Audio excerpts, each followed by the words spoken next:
샬롬, 이동춘 목사입니다. 오늘도 여러분의 삶이 주님의 평안으로 가득하시길 기원하며 하나님의 말씀을 나누겠습니다. 오늘 주시는 말씀은 다니엘 6장 1절에서부터 10절의 말씀입니다. 이 말씀 중에 1절에서부터 3절을 읽겠습니다. 다리오가 자기의 뜻대로 고관 120명을 세워 전국을 통치하게 하고 또 그들 위에 총리 셋을 두었으니 다니엘이 그 중에 하나이라. 이는 고관들로 총리에게 자기의 직무를 보고하게 하여 왕에게 손해가 없게 하려 함이었더라. 다니엘은 마음이 민첩하여 총리들과 고관들 위에 뛰어나므로 왕이 그를 세워 전국을 다스리게 하고자 한지라. 아멘.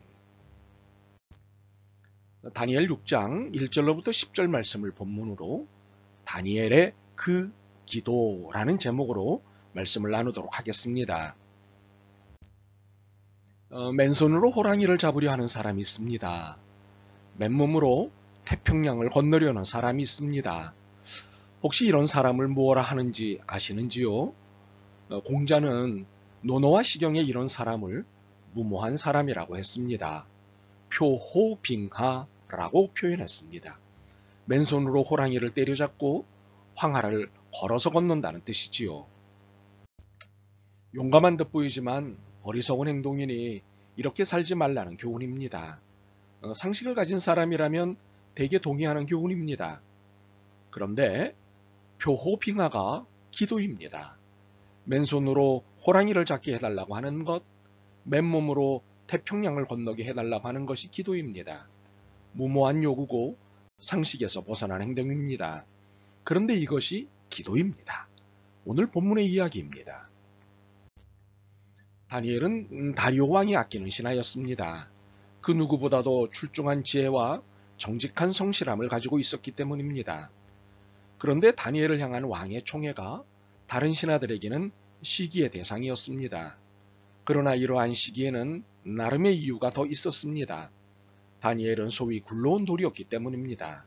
페르시아, 즉 메대 사람이 아니었기 때문입니다. 다니엘은 바빌로니아, 즉 바벨론이 이스라엘 침공 당시 잡아온 포로 중 한 명이었습니다. 이때 왕이 느부갓네살이었는데 왕은 비록 포로라 하더라도 지혜가 있고 총명하다면 그를 중용하는 과감한 정책을 펼쳤습니다. 바로 다니엘이 왕에게 중용된 사람이었습니다. 다니엘은 특히 꿈 해석에 능하였습니다. 물론 모든 일의 지혜와 성실함을 인정받았습니다. 그러나 그가 유독 왕에 든 이유는 왕의 꿈 때문이었습니다. 그 큰 나라 안에서 그 누구도 왕이 꾼 꿈을 해석하지 못했습니다. 그때 그 꿈을 정확하게 해석한 이가 다니엘이었습니다. 이에 느부갓네살은 그를 국무총리급으로 중용했고 최고의 지혜자로 대우하였습니다. 이렇게 시작된 다니엘의 직위와 지위는 바벨론의 느부갓네살 왕의 뒤를 이은 벨사사라 왕, 그리고 바벨론을 무너뜨린 페르시아의 다리오 왕에 이르기까지 계속되었습니다. 이러한 사실만으로도 다니엘이 얼마나 출중한 사람이었는지 짐작할 수 있습니다. 그러니 이런 그에게 밀린 바벨론과 페르시아 출신의 사람들이 시기심을 가졌던 것은 어쩌면 자연스러운 일이 아니었을까 싶습니다. 굴러온 돌이 박힌 돌을 빼냈으니 말입니다. 그래서 바벨론과 페르시아 사람들은 기회가 닿을 때마다 다니엘을 몰아낼 작전을 폈습니다. 처음에는 다니엘을 직접 건드리지 못하니 그의 세 친구를 공경과 죽음에 몰아넣었습니다. 그러나 그의 뜻대로 되지 않았습니다. 뜨거운 불못에 들어간 세 친구들이 털끝 하나 타지 않고 살았기 때문입니다. 이유는 분명했습니다. 하나님이 지켜주셨기 때문입니다. 결국 목표를 다니엘로 정조준한 사람들은 노심초사 끝에 드디어 다니엘을 완벽하게 무너뜨릴 수 있는 건수를 찾아냈습니다. 그것은 다니엘의 기도였습니다. 6절로부터 9절입니다. 이에 총리들과 고관들이 모여 왕에게 나아가서 그에게 말하되 다리오 왕이여 만수무강하옵소서. 나라의 모든 총리와 지사와 총독과 법관과 관원이 의논하고 왕에게 한 법률을 세우며 한 금령을 정하실 것을 구하나이다. 왕이여 그것은 곧 이제부터 30일 동안에 누구든지 왕 외에 어떤 신에게나 사람에게 무엇을 구하면 사자굴에 던져넣기로 한 것이니이다. 그런즉 왕이여 원하건대 금령을 세우시고 그 조서에 왕의 도장을 찍어 메대와 바사에 고치지 아니하는 규례를 따라 그것을 다시 고치지 못하게 하옵소서. 하매 이에 다리오 왕이 조서에 왕의 도장을 찍어 금령을 내니라. 누구든지 왕 외에 어떤 신에게나 사람에게 무엇을 구하면은 다니엘의 기도를 노린 것입니다. 다니엘을 책잡기 위해 그의 일거수일투족을 감시하던 끝에 찾아낸 묘수가 그의 기도였던 것입니다. 사실 다니엘이 기도의 사람이라는 것을 모르는 사람이 없었습니다. 그가 늘 하나님의 이름으로 문제를 해결했고 하나님께 기도함으로 지혜를 얻는 것을 보았기 때문입니다.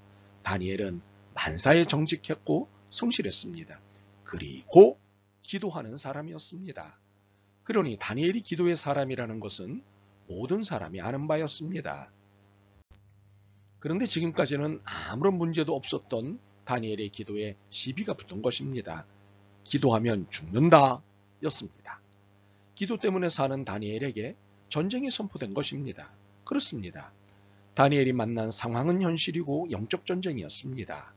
믿음을 갖고 있는 사람이라면 누구나 만날 수 있는 일입니다. 그러나 기도하지 않는 사람에게는 일어나지 않을 일입니다.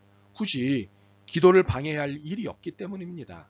그러므로 기도를 방해받지 않기 위해 아예 기도하지 않는다는 변명도 있던데 혹시 여러분이 그러신가요? 아니시길 바랍니다. 문제를 만날 때마다 다니엘의 해결책은 기도였습니다. 그런 그에게 기도에 대한 시비가 들어왔습니다. 인간적인 답은 매우 분명했습니다. 기도를 멈추면 되는 일이었습니다. 그러나 다니엘은 기도를 멈추지 않았습니다. 기도 때문에 생명의 위협을 받는 것이지만 기도를 멈추지 않았습니다. 다니엘은 그럼에도 기도하였습니다. 늘 하던 대로 자기 집 윗방에 올라가 기도하였습니다. 이유가 무엇이었을까요? 죽을 줄 알면서도 왜 기도를 계속하였을까요? 자기 고집이 강해서 그랬을까요? 아닙니다. 이것은 고집의 문제가 아닙니다. 이것은 신앙이고 생명입니다. 기도가 하나님을 만나는 길이고 하나님의 지도를 받는 길이기 때문입니다. 기도가 사는 길이고 살리는 길이기 때문입니다. 그러므로 기도할 수밖에 없는 것입니다. 그렇기에 다니엘은 그러니까 기도를 드렸던 것입니다. 10절입니다. 다니엘이 조서의 왕의 도장이 찍힌 것을 알고도 자기 집에 돌아가서는 윗방에 올라가 예루살렘을 향한 창문을 열고 전에 하던 대로 하루 3번씩 무릎을 꿇고 기도하며 그의 하나님께 감사하였더라. 10절의 의미가 무엇인가요? 기도를 멈추는 것이 사는 길이 아니라 오히려 기도를 계속할 때 그리고 기도를 더할 때 사는 길이 열린다는 것을 말씀하시는 것입니다. 그래서 기도를 멈추지 않았던 것입니다. 전에 하던 대로 예루살렘을 향하여 무릎을 꿇고 기도하였던 것입니다. 우리는 여기 10절에서 다니엘이 보여준 기도의 태도 중 유심히 들여다보고 싶은 것이 있습니다. 이는 의미도 있고 가치도 있기 때문입니다. 그것은 예루살렘을 향하여입니다. 이는 기도의 방향성과 중심성의 문제입니다. 예루살렘은 이스라엘의 중심 도시이자 예루살렘 성전이 있는 곳이지요. 바로 이것을 향하여 무릎을 꿇고 기도하였다는 것은 다니엘의 중심이 성전을 향하여 있었다는 것을 보여준 것입니다. 제가 사는 사택이 교회로부터 제법 떨어졌으니 사택에서 교회가 보일 리는 만무합니다. 보인다면 오히려 이상하겠지요. 그런데 사택 거실에서 보면 롯데백화점 앞에 있는 주상복합 아파트 하나가 잘 보입니다. 특히 밤에는 더욱 선명하고 멋지게 보입니다. 외부를 멋진 등으로 장식을 해놓았기 때문이지요. 바로 그 뒤에 교회가 있는 것입니다. 이를 알고 있기에 그 건물을 보면 교회가 상상이 됩니다. 그래서 제게는 교회가 보입니다. 사택에서도 교회가 보입니다. 그래서 사택에 있는 시간에는 몇 번이고 거실에 서서 교회를 봅니다. 그리고 다니엘이 자기 집 윗방에서 예루살렘을 향해 하루에 3번씩 기도했던 것처럼 기도합니다. 물론 이보다 덜 하기도 합니다만 더 할 때도 있습니다. 주님, 주님의 교회이옵니다.